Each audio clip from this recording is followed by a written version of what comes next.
ইচ্ছে করছে ডাকতে, তার গন্ধে মেখে থাকতে, কেন সন্ধে সন্ধে নামলে সে পালায়।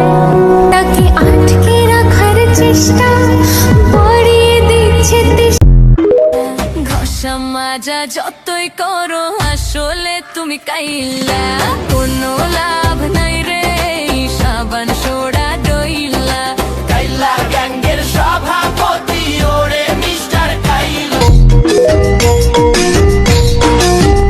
তোমার রাঙ্গা ঠোঁটের হাসিতে পাগল বানালে